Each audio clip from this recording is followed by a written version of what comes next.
जहां एक तरफ अभी कुछ दिन पहले दिल्ली कैपिटल्स के लिए एक खुशखबरी आई थी ऋषभ पंत के रूप में, वहीं अब अचानक से उस खुशखबरी के बाद एक सैड न्यूज भी आ गई है। सैड न्यूज आई है हैरी ब्रूक को लेकर के। खुशखबरी आपको अब तक पता चली होगी, लेकिन उस खुशखबरी के ऊपर एक और खुशखबरी है। पहली खबर तो यह थी कि ऋषभ पंत को एनसीए ने पूरी तरह से फिट घोषित कर दिया है। फुली फिट घोषित कर दिया। फुली फिट का मतलब यह है कि जो पहले स्टेटमेंट आई थी रिकी पॉन्टिंग की कि ऋषभ पंत खेलेंगे जरूर लेकिन पूरे टाइम आपको मैदान में नहीं दिखेंगे, क्योंकि अभी हम नहीं चाहते हैं कि उनसे बहुत ज्यादा विकेट कीपिंग कराई जाए, क्योंकि विकेट कीपिंग में ज्यादा जोर लगता है और 20 ओवर विकेट कीपिंग मुझे नहीं लगता है अभी ऋषभ पंत की प्रायोरिटी होगी। लेकिन जब एनसीए ने उनको फुली फिट घोषित कर दिया तो लोगों को अब लगा कि हाँ जी, अब आपको ऋषभ बल्लेबाजी करते हुए भी और विकेट के पीछे भी दिखेंगे।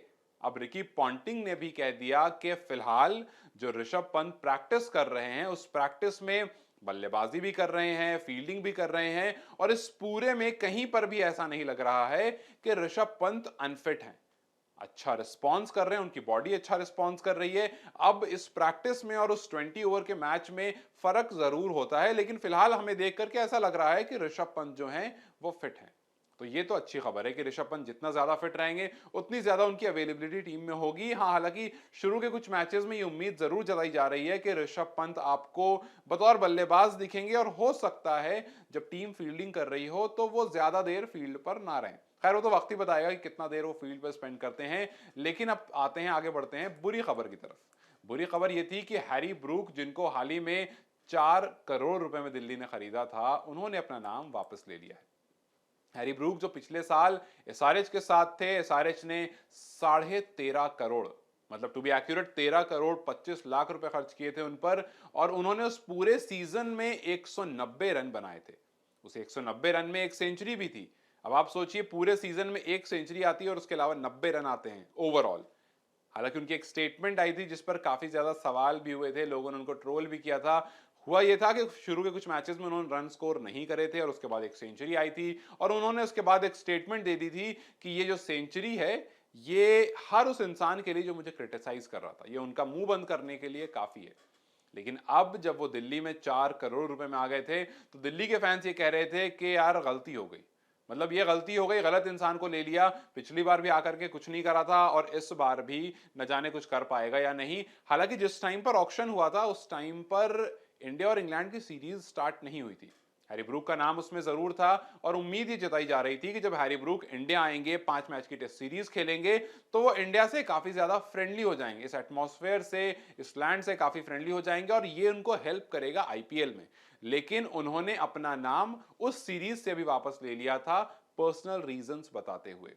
और वही अभी आईपीएल से पहले भी पर्सनल रीजंस बताते हुए उन्होंने नाम वापस ले लिया। अब खैर क्या एग्जैक्ट रीजन है ये तो किसी को नहीं पता है, लेकिन उनकी फैमिली ने ये जरूर कहा है कि हम इस टाइम पर प्राइवेसी चाहिए, हम नहीं चाहते हैं कि बहुत ज्यादा सवाल जवाब के घेरे में हम आए। हम उम्मीद करते हैं कि आप हमारी इस डिसीजन की रिस्पेक्ट करेंगे। सवाल ये आ जाता है कि ठीक है, हैरी ब्रूक तो चले गए, कुछ लोग ये कह रहे हैं कि ये ब्लेसिंग इन डिस्गाइज जैसा है। आपको भले लग रहा होगा कि एक बड़ा नाम हैरी ब्रूक अचानक से चला गया, गायब हो गया, लेकिन हैरी ब्रूक का ऐसा कोई कंट्रीब्यूशन हम एक्सपेक्ट भी नहीं कर रहे थे, और हमें ये लग रहा था कि वो शायद इनफैक्ट नेगेटिव है, उनको नहीं आना चाहिए था इस टीम में। अब खैर वो तो वक्त ही बताता, लेकिन फिलहाल जब उन्होंने अपना नाम वापस ले लिया है तो उनकी एक रिप्लेसमेंट चाहिए थे, और रिप्लेसमेंट के नाम पर जैक फ्रेजर मैकडर्क को हायर नहीं किया गया फिलहाल, लेकिन उन पर काफी इंटरेस्ट शो कर रही है दिल्ली, और उम्मीद ये जताई जा रही है कि उनकी रिप्लेसमेंट पर लेकर आएगी। अब कौन है ये बंदा? ये बंदा ऑस्ट्रेलिया का एक यंगस्टर है, बीबीएल में काफी तबाही मचा चुका है और 170 180 के आसपास के स्ट्राइक रेट से खेलता रहता है, लंबे लंबे छक्के मारने के लिए जाना जाता है, और इस खिलाड़ी को फिलहाल काफी यंग है। इस खिलाड़ी ने अपना बीबीएल में जलवा जरूर दिखाया है, लेकिन अब क्या ये खिलाड़ी अपना जलवा आईपीएल सीजन में भी दिखा पाएगा? क्या वाकई दिल्ली इसको एज अ रिप्लेसमेंट साइन करेगी हैरी ब्रूक की जगह या नहीं, ये तो कुछ दिनों में पता चल जाएगा। लेकिन अगर ऐसा होता है और जिस तरह की परफॉर्मेंस वहां रही है, तो दिल्ली के लिए काफी जबरदस्त एडिशन हो सकता है ये खिलाड़ी, क्योंकि आपको ऐसा खिलाड़ी चाहिए जो 170 160 180 इस तरह के स्ट्राइक रेट से खेलने में माहिर हो। अब खैर ये तो वक्त ही बताएगा, लेकिन फिलहाल के लिए अच्छी खबर यह है कि ऋषभ पंत धीरे धीरे कंप्लीटली फिट हो रहे हैं, और बुरी खबर हैरी ब्रूक के को लेकर क्या बुरी है या नहीं, ये तो वक्त ही बताएगा। और अगर जेफ फ्रेजर को ले लिया जाता है और ये कुछ कमाल कर देते हैं तो उन लोगों की बात सच हो जाएगी जो ये कह रहे थे कि ये ब्लेसिंग इन डिस्गाइज है हैरी ब्रूक का जाना। खैर, आपको क्या लगता है, आपकी क्या राय है, मुझे कमेंट सेक्शन में जरूर बताएं। इस वीडियो को लाइक और शेयर जरूर करें और जाते जाते चैनल को सब्सक्राइब करते जाएं।